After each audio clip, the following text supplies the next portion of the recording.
Hello friends and welcome back to Enterprise Architecture. Now last episode we finished setting up our first two train stations, one of which you can see in front of me right now, and those are part of the rail network that we've been building out. So this is mainly bringing in our plastic and rubber right now, but you can see I've also started laying out a second set of tracks that's going to go into our other factory areas that we've started to expand into the desert here. But I think it's time for us to move on and start working on phase 3 of the space elevator. And that means we need to start building our modular engines and we need to start building our adaptive control units. Now, we already have all of the ingredients we need to make these, and they're actually pretty close by here in our overall system.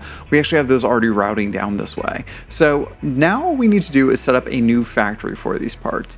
I think what we're going to do is build out these two factories right here next to the other space elevator factories, but I think we're going to be a little bit smarter this time and make them look a little bit more distinctive than the previous ones. So let's dive right in to this build. Now, what we had done before here is use these industrial wall sections that I'd created and basically just laid a bunch of manufacturers inside. Actually, these are assemblers that we have inside here. What we did previously was build out manufacturers in a very, very visible way. This here is our computer and heavy frame factory, and I'm awfully proud of how this turned out. I think this looked really nice having everything kind of exposed, but I still want to keep some of the appeal of having a basic looking factory structure like these. So we need to find a happy medium between the two. So I think what we'll do is kind of combine some of these other aesthetics that we've been putting together here between these bridges with the pillars and the columns, the exposed sort of look with the different levels that we did on our factory over there, but also still keeping some of these wall elements. I think this is going to be starting to frame out the sort of aesthetics that we are going to be using for the 1.0 stuff. So that's what I'm trying to do, is sort of establish the visuals of what that's going to look like, my design language, if you will. So I'm going to start here with a platform that's about 7 foundations wide, and it goes back about 11 for now. Now, I'm not going to worry so much about this floating in space right now because we will ground this section with a little bit more time, but right now it's just going to be a floating area over the void. For that, what we really need to do is start figuring out exactly what it's going to look like when we start actually putting our manufacturers in here. So if I have these manufacturers kind of setting up like this, I'm going to have all of my ingredients coming in from down here. This is where all of the routing comes in and all the routing goes back out on the bottom level. So I want something that's going to be a combination between the things that we've already seen. So I think what we're going to do is something that's going to be sort of exposed, but also blocked in. So kind of that combination of ideas. I'm also going to go ahead and prop these up so that you're not entering this factory on the ground level. Manufacturers need a lot more room for logistics, as we learned previously. So we are going to give ourselves a lot of room to grow and expand. So that means that we're going to have a grand entryway here of some sort. So maybe what we do is we start by just propping this up by a couple of foundations. This is kind of getting me back in the habit of using my vanilla build materials, which I think we're going to need to be prepared for when we get back into the 1.0 build. It's going to be a little while before we're going to have access to some of our fancier ingredients, and probably all of our mods, so we need to kind of get used to this. All right, so I think that's going to be a good place for these. Let's go ahead and stick that down here, and let's put a second one on the other side, and we're just going to line that up so it's symmetrical. We're going to come over again, right to that edge. There we go. That looks good. And these, we have not added any logistics on the bottom here. This is just a vanilla build, so we need to figure out how those are going to route still. But it does mean that the logistics will come down into here, and then we can route them however we want back around here. Now, if we start bringing in these industrial walls that we had in the previous factory, I think this could still work really well in combination with what we've got here. So let's start pulling off the extra bits there. Yeah, there we go. So this could kind of work in tandem with what we already have here. But I think there needs to be some adjustments made. I think this is the right general concept, but we need a way to kind of bring these pieces together here. So let's try and put down a couple more of those industrial walls real quick. There we go, industrial wall with ports. And let's see how this is going to look lined up with one of these. I think this is going to go like right here. And see, that almost fits, but I want to be able to have another set of doors potentially like right here. So we are going to need to mess with this a little bit. I think we can kind of get away with doing something like this. Let's see here. Hold that in place for a second. So those are kind of clipping in. The door would in theory go right here. And then these kind of sink into the side of the actual manufacturer itself. I don't think that's necessarily a deal breaker, but this edge isn't really working here. So we'll probably end up cutting that up a little bit. So let's go ahead and see how this is going to look if we start removing some pieces. Yeah, that sort of kind of looks like it'll work. Okay, so that should give us a door to get in and out of here. And maybe we even just, let's maybe just put one more metal pillar off of this. Nope, right off the bottom of this. Yeah.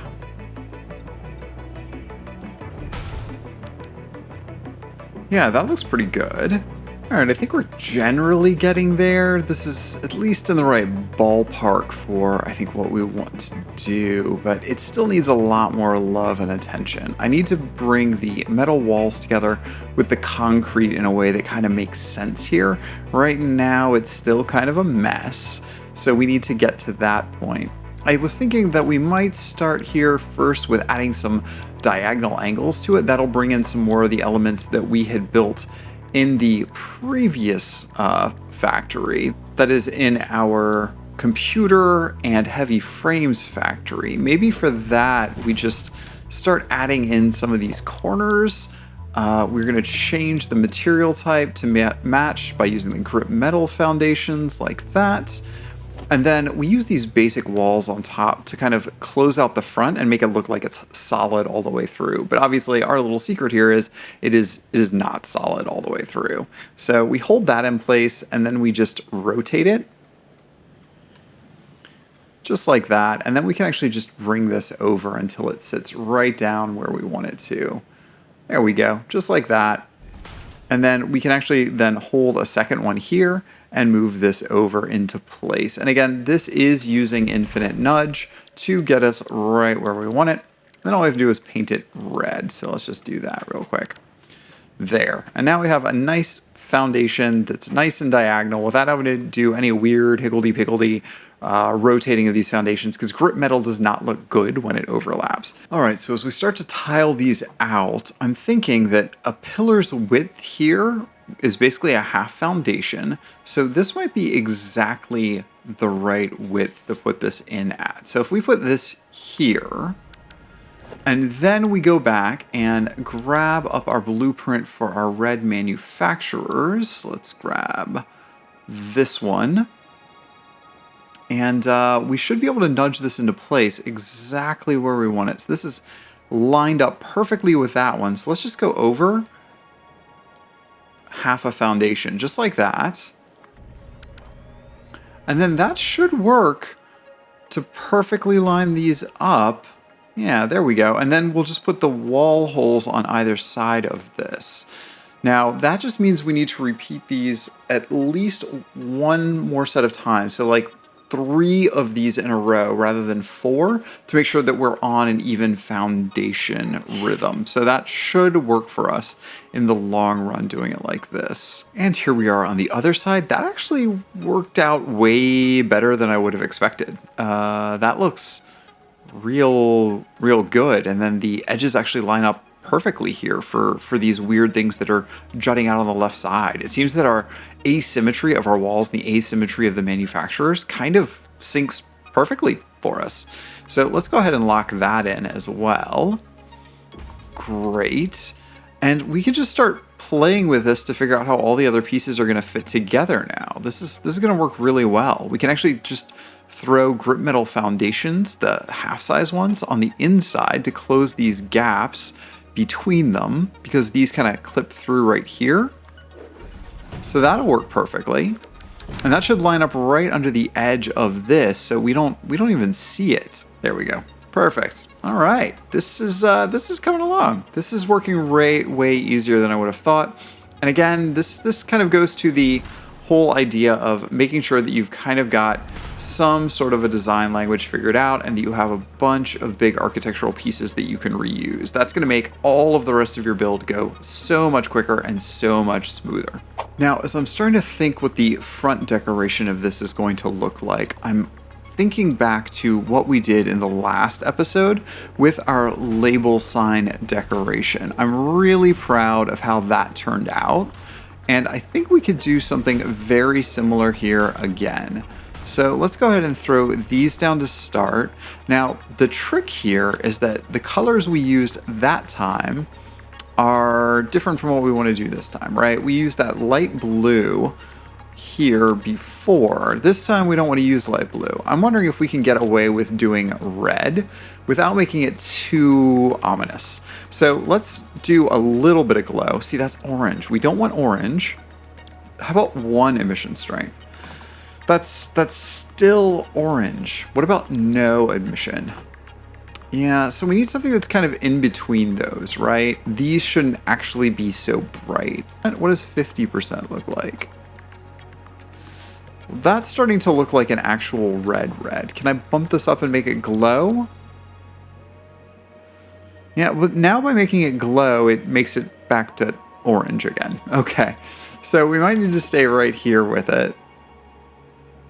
There we go. But now what we can do is take these and start playing with a design with them on the front again. This is again using the same sort of general idea that we had done last time. Let's go ahead and get this snapped into place there, and we'll just do something like this. I think this will give us that sort of runes look that we like. There we go, that's the right idea. And then we do something similar on the other side, but not identical is the key. Something generally the same, but you want to make it visually distinct from it, so it doesn't just look like you're copying and pasting or that it's flipped. Or at least for the aesthetic I'm going for here, we want it to look almost like it's some sort of alien writing. So that means we can play with it like this. There. That's interesting. Okay, I can live with that. So to get in and out of this build, let's go ahead and put down a couple of sets of beam stairs here. So we need to pull off these extra connectors from the back so that this can sit nicely together. And we're gonna go ahead and put a couple more in place here. I am using the half beam stairs. I just think that it's gonna look a little nicer here to have a little bit more width open. Then we need to actually just nudge these right into the right place.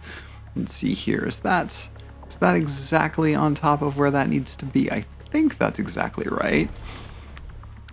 Great, and now we have stairs. Perfect, that should work really well for us. Now we need to probably paint these up to match, right? We can go ahead and do red beams here, and that'll then match the rest of that facade. Looking good, looking good. Okay, so still needs a lot more work though to get it where we want it. I think we need to figure out how we are going to finish off this row. We need to put another set of manufacturers down, which means bringing this back out. And then we need to start thinking about whether or not we want to put a set on top or whether or not we even need any more.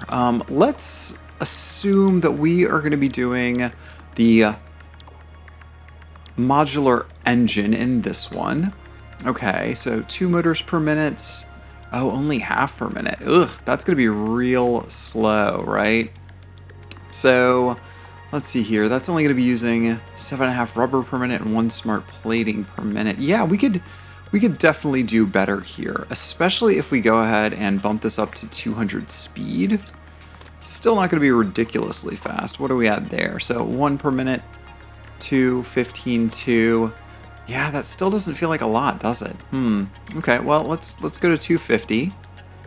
Yeah, and again, none of this is going to be more resources than we actually can handle, especially at 6 times that. So the only thing to keep track of is 6 times the heaviest item here, the most items being used. So 6 times 18, that's still less than 120. We can still fit that on a belt. That doesn't worry me. Okay, so let's go ahead and set all of these up. And then I'm going to go ahead and put the other 2 of these into place on the end of this. And there's the factory with the second tier of manufacturers on top. So I think that's starting to work for us. And again, this kind of mimics what we had done with the factory over there with having the 2-tiered sort of effect. Although these are sunk down a little bit closer in. So now what we need to do is start connecting these 2 layers together and figure out what we're going to do if we're going to do a roof at all. One thing I will note is that because these manufacturers are snuggled back a little bit, I can't actually fit a merger in between the 2 of these. So we're going to have to do some clever belt logistics using our lifts somehow in between there to kind of make this work in this tier. So we're going to figure that out. So I'm laying out the logistics here on the top of this, the tier where we don't have very much wiggle room, and I think I can finally squeeze in a merger between these 2. We just use a pair of conveyor lift floor holes, then we put the merger into place, making sure that we know what is the front here. I get a little confused sometimes. So the front is going this direction. And now we just put our merger right between these, right on this edge. Let's just hold this into place and make sure that it's absolutely centered. Yes, it is. Okay, so the trick here is make sure you put the outputs first off of those floor holes into the merger. So these are going to actually snuggle right inside here. So there we go. Make sure they're facing the right direction. Triple check that. There we go, and now these are inserting into that merger. It may not really look like it, but they are. And then similarly, we put the outputs right here. Now I know sometimes when you do this, they don't always connect to those output nodes properly, but in this case, I've tested it and this did indeed work. So I will show you real quick. Let's just go ahead and lay down a belt real fast. There's our output belt. And let's give ourselves a couple of ingredients. We're cheating here. We've talked about how we're cheating already. All right, so once we fix our typos, give ourselves half into one, and then we give ourselves half into the other. The only thing that's missing here is to go ahead and power these up. So we just need to wire these up real quick, and those should start producing. And in just a second, at this speed, we'll find out that we should have 2 motors coming off of this belt if these all connected properly. So there we go. 2 modular engines came out when we put in those ingredients so that we know that this is actually indeed connected and it is working properly. So I can repeat this pattern across all of the other locations here, all 12 of these. So let me do that real quick. Now, it's really important to remember to hook up the output first here, because otherwise you won't be able to connect these. Right now, there's still the bug in Satisfactory where you can't reverse the direction of lifts, which is extremely frustrating, but it means that you have to always connect the output before the input if you want them to be shooting in the right direction. Now, downstairs we're using generally the same pattern, but instead, since these are so far away from each other, we're actually merging these right here on this line. So there's the 2 rows of mergers on the bottom, and then we just need to bring our output from the top down to the bottom. So we want to have a merger that's going to be right in line with where this one is, but a little bit forward. And that way we can actually merge these up nicely. So we want something that's going to be roughly in this vicinity. And I think to do that, we'll bring these over this way, and then we can go down from there. So let's put ourselves another half foundation in place here. And then we put our merger right here, right in line. And if I place that properly, we should be able to pull out of the output here, directly into the input here. Yeah, that works nice. And then these 2 can swoop over and match. So we want this to go 1, 2. Just like that. And like that. So all of our turbo motors will now come out of here. All right, so there is our output manifold done. Now we need to worry about our inputs. And unfortunately, this is much more annoying than the outputs because we have 4 of them per assembler. Now, I've already started by setting up all of the lifts that are going to go along the front here. I didn't snuggle those in as tightly as I did on the previous build here. I wish I could go back and do that, but there's just too many of them. I should have pre-built these down and further in, but that's just going to take forever. So we're not going to make those perfectly flush into these machines like we had done before. They're going to pop out a little bit. That's fine. So I am actually going to build my manifold, I think, down here, which is why we left all of this extra room for logistics on this floor. And then we'll just have to run our lifts from the floor all the way back up here to meet up with these. So I am going to go ahead and pull back off these foundations. We were going to replace these anyway, or at least repaint them to be fix-it foundations of some sort, probably grip metal instead of concrete. I just think that looks a little better in this design. So we're going to pull those off anyway, and then we are just going to eyeball out where these need to go for these to line up properly. So I think what we're going to do is come over to like this foundation, because we need at least room for 4 belts across at different heights. So yeah, I think right about like here maybe, or even in further. We could even go all the way over to this area and still have plenty of room for logistics. I think 3 wide is more than enough typically for 4 belts. So let's do that real quick. There we go. So those should line up perfectly on that edge, and then on this edge we will do the same. Output here, and output here.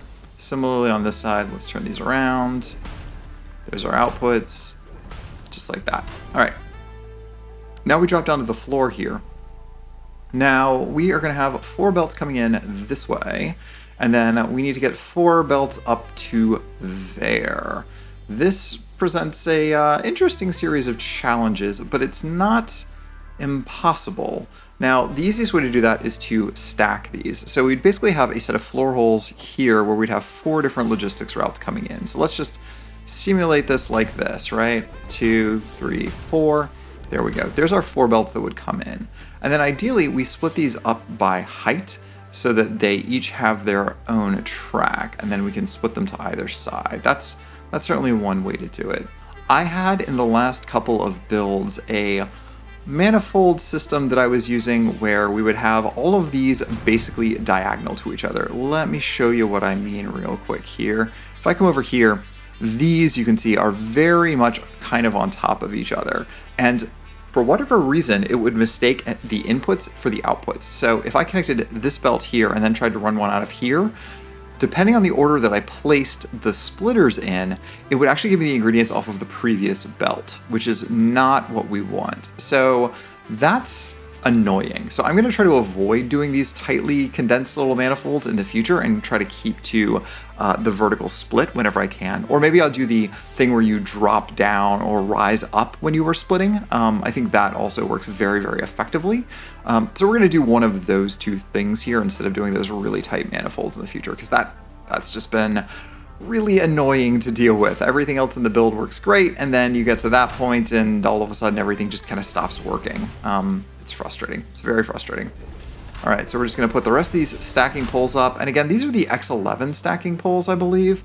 Let's see here if I can show you those real quick here. This is another mod I added right there. These conveyor support poles, the splitter merger poles. These are really, really nice. And again, one of those mods that's just like a quality of life stuff, because then it's really easy to put a splitter on top of a pole. Again, something that should really be in the base game. All right, so there is our manifold all laid out and ready to go. Now we just have to repeat this, well, a whole bunch more times to get this to work out.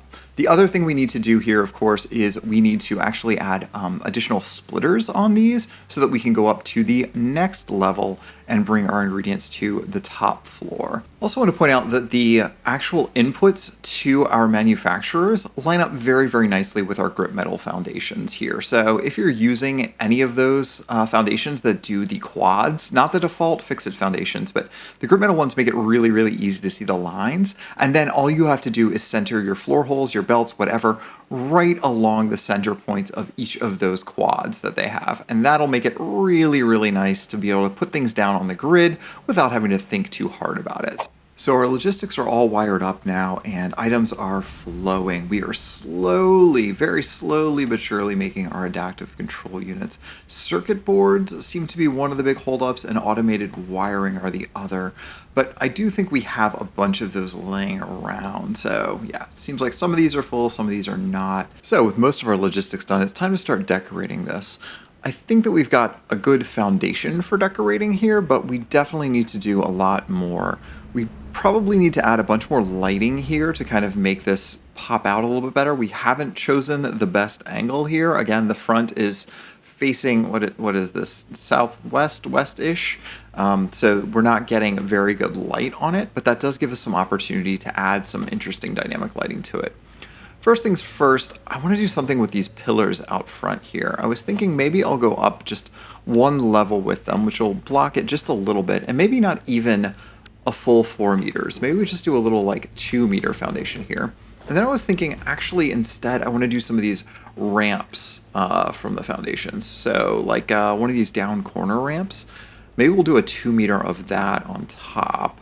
Something like this, which will start making that look a little bit more interesting. And actually, I don't want to use grip metal for that. Let's just do regular concrete for now, just like that. Good. Let's paint these up to match. We are going to use... Oh, our custom swatches are gone. Huh. That's interesting. Okay, so just a few minutes ago, I had a bunch of custom swatches that I had made here. And it looks like those, for whatever reason, have disappeared. So let's see if this will still work. That looks to be the same color that we had before, I think, as this one. So we're going to go with that. Okay, so that's a good start here, but I want more than that. So I think I'm going to put some taller pillars off of this. Let's go back to our regular concrete pillars, the big ones.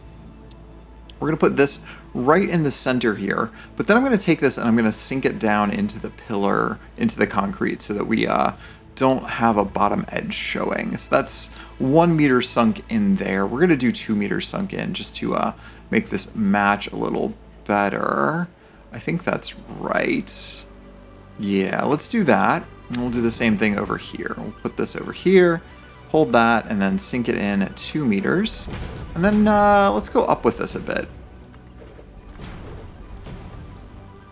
And actually, that looks like it's going to be 1 meter taller than that roof even. So that might be taller than we want. So let's go ahead and drop that down. Just one segment. Just like this. There we go. Let's go ahead and take these and sink these in just a little bit here. Let's do this, and then this, and this. I'm going to make these all the same color. Again, we're using that same visual language that we had been using before, with the red stripe going all the way down the middle. And then we're going to do the same thing here. Let's overlap that and come down more. Okay, and here I think we're going to deviate from our old pattern language just a little bit. And how we are going to do that is by actually using a couple of these smaller signs here. Let's do a 3 meter there. Like that. That's basically just a 4 meter at that point, right? So why even use a 3 meter? We're gonna split this up a little bit more then. Let's go back here and grab ourselves a 2 meter and put that above it, like so. And then we'll put another 3 meter right here, followed by a 2 meter and a 2 meter. Yeah, that's looking a little bit more interesting. Keep going with that a little bit here. And I might have to tweak this design as I go, just because I'm not 100% sure if the top is going to line up where I want it here, but we're going to play with it and see. Okay, great. Yeah, that's getting kind of interesting. All right, we'll slap some glowing signs on the back of this, and that'll give us a nice spooky glow up the front there. Now what we need to do is get a nice spooky glow up these stairs here. So let's see if we can't get this to line up somehow. I guess we could just do it off of these beams. These beams should work for us. Oh, maybe not. Maybe we can't put it on the side of this beam? Huh. That's weird. We can put it on the top, no problem. Well, that's easy enough to fix, right? We just need to rotate it the other way. There we go. And now we should be able to just nudge this over. Let's put it here, and let's put one right off the side of that. Alright, so there's the entrance starting to be cranked up, but now we really need to get the rest of this flushed out to kind of match some of our other designs. So I do love our original pillar design that we had over there. I'll probably put that underneath, but for now on top, I do want something that like does sort of a cut back here. So I do think we are going to go back to our ramps. This is always a solid way to go. The double ramps here always look good. So something like this, I think, is what we want. Yeah, that's the general idea. And I think single ramps will work fine here for it. Now let's just do the next one moved over a little bit. Like that. We'll do 3 more here. So I think I can snap this right onto that edge. There we go. So that is fitting in place. And then we just need to back this in to where it needs to go. But if this collides here, oh, looks like we lucked out. It just barely misses that edge. All right, okay, there's 3 of those. That's gonna work pretty well for us here. And then all we need to do is, actually, those don't look so bad. Those actually look a lot better than I was expecting them to look. Because that edge just fits pretty nicely together when you have 2 of these diagonal foundations right next to each other. So I made one tweak here, and that is I did replace our double ramps with inverted ramps and just foundations on top. I have been finding lately that these are a little bit easier to work with. It just makes the whole sorting out of placement and whatnot just work a little bit smoother if you start with that instead of trying to work your way backwards with the double ramps instead. So that's a little lesson learned for me. All right, so this is starting to look like something here a little bit. We're just going to finish framing in with a couple of these pillars to kind of make it look nice and neat here. Just like this. Then we're going to go back and add a little bit of lighting because I think that's something that this is currently missing. There, I think we're going to start using some of these small billboards in here, and I think maybe we'll even put some inside of this cavity if we can get them to fit here a little bit. Let's see if we can't get this beam to sit just where we want it here in between these machines. Yeah, we're going to have to nudge it into the machine itself, I think. So let's put that there like that. We're going to put the beam on the bottom of this. There we go. And then we're just going to have to nudge this into place. And then in theory, we should be able to push it back right into there. Let's pull this off and voila, we have a lighted top. Yeah, that's looking awfully good. Okay, let's just put a bunch more of these into place and then we'll be looking pretty sharp here.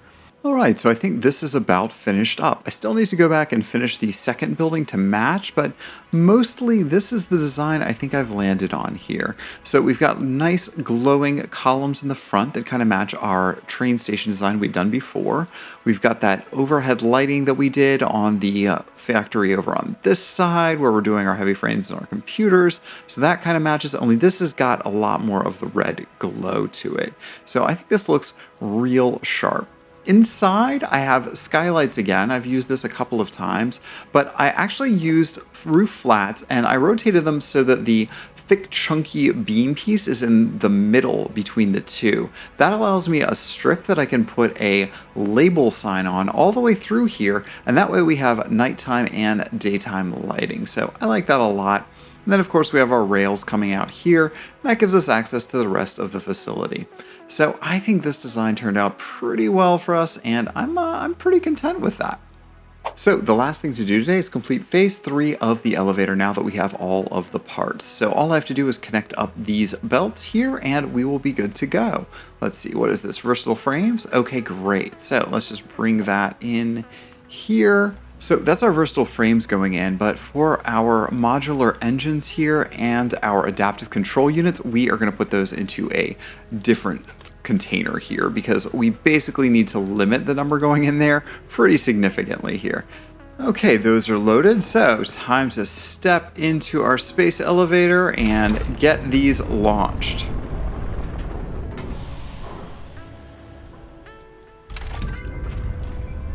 And here we go.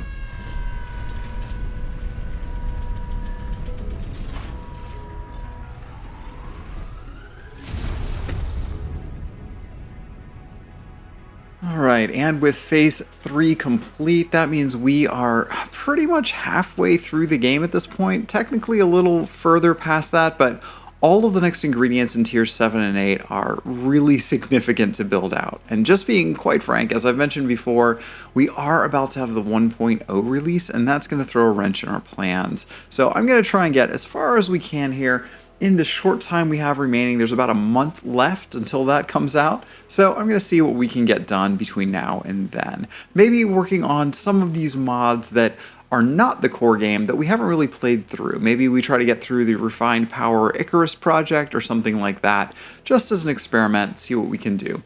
So that's going to be the end of this episode of Enterprise Architecture. If you like what I'm doing here, friends, please do hit that like button, maybe subscribe to the channel if you haven't already, and leave me a comment. Let me know what you like, what you don't like, and if this has been interesting for you at all. But either way, thanks again for watching, and we'll see you back here next time. Bye, friends!